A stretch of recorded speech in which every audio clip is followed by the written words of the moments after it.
Почитувани медиуми, добре дојдовте. Ново е убав настан на мое задоволство, но пред се на задоволство на граѓаните на општина Бутел. Општина Бутел добива ново ултрамодерно игралиште за баскет во населеното место Бутел 1 Свети Климент Охридски, поточно во училиштето Свети Климент Охридски. Станува збор за едно ултрамодерно игралиште во износ од 4.200.000 денари. Ово игралиште ќе може да го користат сите ученици на основното училиште, но секако и сите граѓани на територија на општина Бутел. За многу кусо следната недела отвараме уште едно исто вакво игралиште во населеното место Радишани, поточно во основното училиште Ацо Шопов. И вкупно овие две игралишта некаде ќе чинат околу 6,5 милиони денари. Чисто би сакал да споменам една ситуација во овој момент, дека исто едно вакво игралиште во минатото во претходните 4 години чинеше околу 6,5 милиони денари, а сега изградивме две игралишта за истата сума.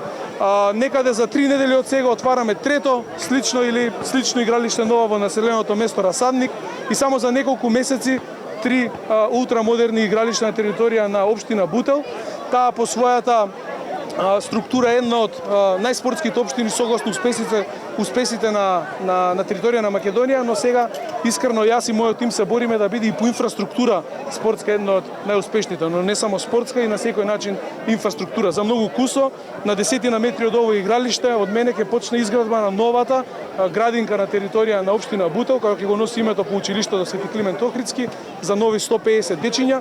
Исто така и тоа беше едно наше предизборно ветување и многу други проекти во след кои што беа наше ветувања и надвор од нашите ветувања работиме и се трудиме да ја промениме сликата и Бутел да стане една модерна општина во територија на градот Скопје. Во оваа прилика би сакал да истакнам голема благодарност и на претседателот на ВМРО ДПМН доктор Христијан Мицковски, кој што како општина ни дава огромна поддршка со совети и не мотивира дополнително да работиме и за тоа сум навистина благодарен и ми е чест.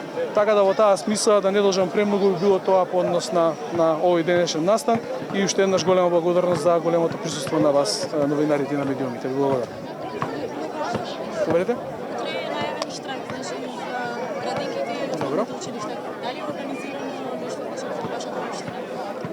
Колку што сум информиран, се организираат преку синдикатот за одреден штрајк, тоа е слободна волја.